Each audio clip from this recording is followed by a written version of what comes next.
Okay, so what can you tell me about sharks? The reason that we ask that is we want you to know this, because if we don't know it today, we're not going to know it tomorrow, and we're not going to know it later. But you have opportunities to answer that. So what can you tell me about the success of sharks? Do our best without looking.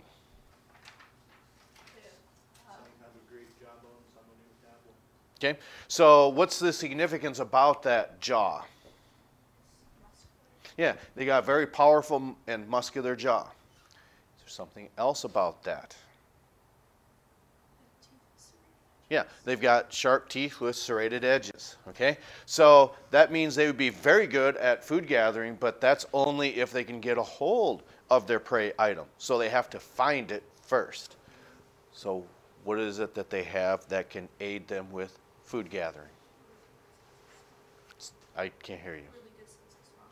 Okay, they can smell really well. You could see those nostrils, if you want to call it that, on the that would be the ventral side of that specimen. Okay, it was anterior to the mouth. Okay, and there's other senses that they have. Now, some sharks can see very well. Okay, that is true. But for the most part, most sharks don't see very well. And the mako was one that can see very well. It's got really big eyes. Okay, so if the mako is a visual predator, which it is, okay, do you remember what is it chasing after?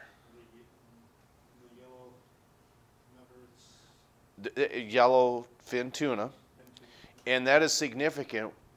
Why? What's true about these yellowfin tuna, according to the host and narrator? Well, they might be easier to see because of that yellow fin on them. That's true. But what might stick out in your mind when it came to that mako? They had a pole cam. Okay, because not a pole cam, tow cam. Okay, because they tow it behind them. Yes. Okay, so yellowfin tuna are very, very fast.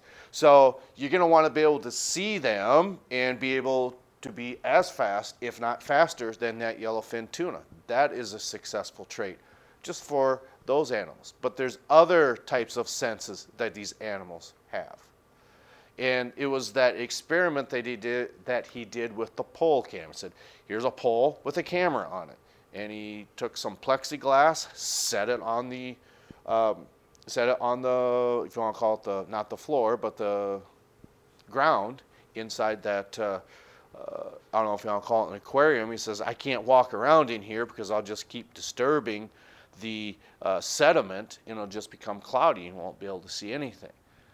But what was true about that plexiglass that he set on there? They could sense electric. Yeah, you can send electric current through there because sharks can sense that. He said, I'm going to flip it to the right side. To the right side it goes. Shut it off, put it on the left side. To the other side of that plexiglass it went. So they can see animals that really definitely might not show up as being there. Gesundheit. Okay? So now, is there one final trait that these animals have? So they got strong, powerful jaws. They have really keen sense of not just smell, but a lateral line system. And there's something else. Okay? Now, some of them are, we'll call a heterocecal tail, like the dogfish. Some of them are a homocecal tail. So what is the difference besides the function of those tails? What is the difference between those two? One of them is for speed, the other one is for maneuverability. Which one was which? That's right. And then a homocecal tail would be for speed. Okay, so not only did the megalodon have that, so did that mako. It's when you look at that dogfish that had a heterocecal tail, which then again would be for maneuverability. So how many different types of fish have we talked about? Just classes now, not sharks, these types of sharks, lampreys, hagfish. So how many classes? Okay, and what are they?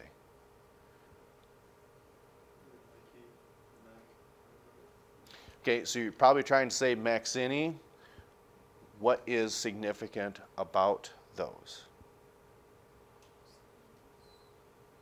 They're like not fish. Sure, they're fish. One of them's called the knotfish, but that's not what we're looking for. That class, they have to tie themselves into a knot because it's difficult for them to take a bite. Why would that be? Yeah, they're the jawless fish, okay? Those are your Maxini. Then what's the name for the classification of sharks? It's kind of hard to say because they're mainly composed of what substance? Okay, so then that's what we see here. This means cartilage. Okay, so what might be the third and final classification of fish? It's up on our schedule. Bony fish. All right. So with this is, it's not that this is the most observable. The difference between sharks and this structure here is how you might want to display this animal. I'll explain that in just a moment.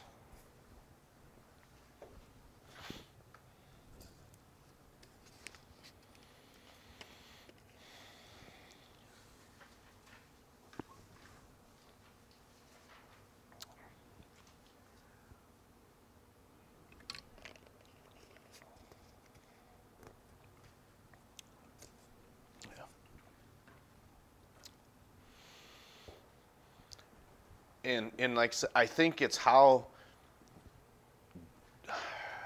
you might display the fish as far as taking oh, this is a really nice fish. I want to have a picture of it. Okay. If you hold them in the vertical sense, this is vertical, okay? This is horizontal, this is vertical. If this is your fish, which would be, I don't know, I'd be led to believe that's probably pretty close to, maybe it's 2 feet. But regardless, if you're going to have a picture taken with this fish, you don't hold it by its mouth. You don't hold it by its nostrils because they really don't have them. You can't hold them by a fin. You might be able to put your hand in the mouth, but I wouldn't suggest that because it's going to be a lot of dead weight. So if you are going to take a picture with this fish, what does that have to do with that? Because what does it tell the operculum is? Right. Right. So typically, yeah, you put your fingers right underneath there. And I don't know if it hurts them or not. I don't think so. But chances are, if you're taking your picture with this fish, you're probably going to keep it. And if you're going to keep it, you're probably going to do what? Clean it and consume it. Okay? So how is this different than what we see in sharks? And if you can visualize that shark that you had dissected last week, when we say a structure that covers the gills, is it one structure or many structures? Yeah, it's just one because sharks don't have an operculum. They've got what instead, if you remember? They have a specific name.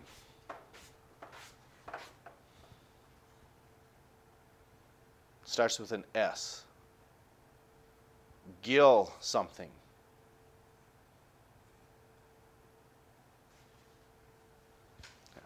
They've got gill slits. Gill slits, okay? So that's the difference between nature selected these animals to have this structure here, and probably the simplest explanation for that is not so the man upstairs said, well, let's have an operculum so they can take a handy dandy picture for them. It all has to deal with the respiration.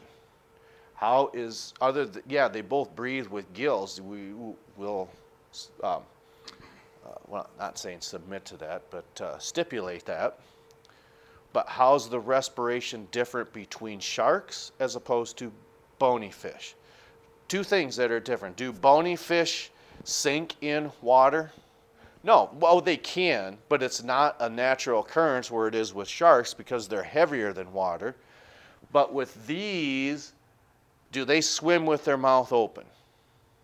I suppose they could, but they're not known for doing that. Because with respiration for sharks, how is that different when they're swimming? What's their mouth doing?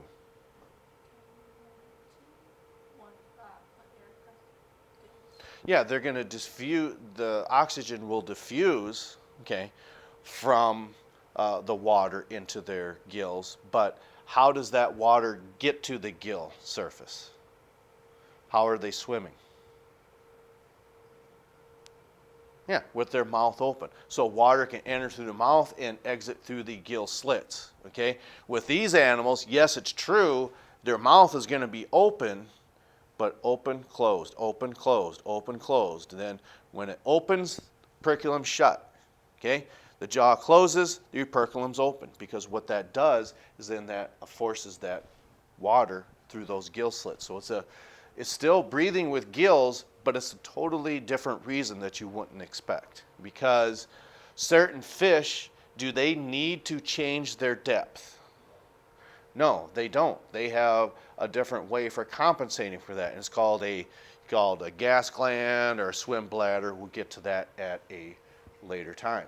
Okay, so looking ahead, is there any reason that you would know that you might be absent tomorrow? Okay, so tomorrow I think there's a really good chance that we're going to be here all day. This might be the day here, Thursday. Okay, it's up in the air. Depends if you believe the weatherman on what's going to happen. And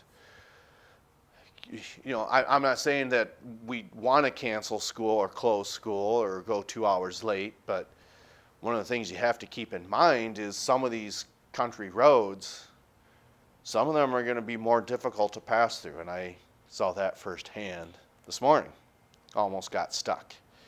Okay, and with that, we will sign that paper tomorrow. So the 25th, it's not this week, but if your math is correct, what day of the week next week would it be due? Which one? Wednesday. Why are you right? The 18th. Yeah, so 18 plus 7 equals what? 25. That's our target date, okay? So then also in your case, we're here, you two are taking it, okay? Now, the reason we say that, yes, I understand that you're not going to be here, but we're looking at going all the way till next week. It would be more beneficial for you to get that out of the way. What about you other three? Would you want to take it the same day that they? We can move it up a day. What is your preference? Friday's good. Yeah. Okay? All right. So keep that in mind, and then that probably won't affect the due date of this. We will still keep it at the same time. And then should we not have school on Thursday, okay, you're not taking the vocab quiz, okay, because we're not here, okay, and then should we have a late start on Friday, okay, maybe we're going to flip-flop the classes. Maybe tomorrow might be the last day that we see you until next week, okay. So just keep that in mind with some of these due dates and what's coming up. And I think I found that video. It's about why sharks attack. I don't know if it's the same one because, like I said, I was under the impression that when you, I don't know if you call save, well, you don't need to hear this. We'll catch up to you next time.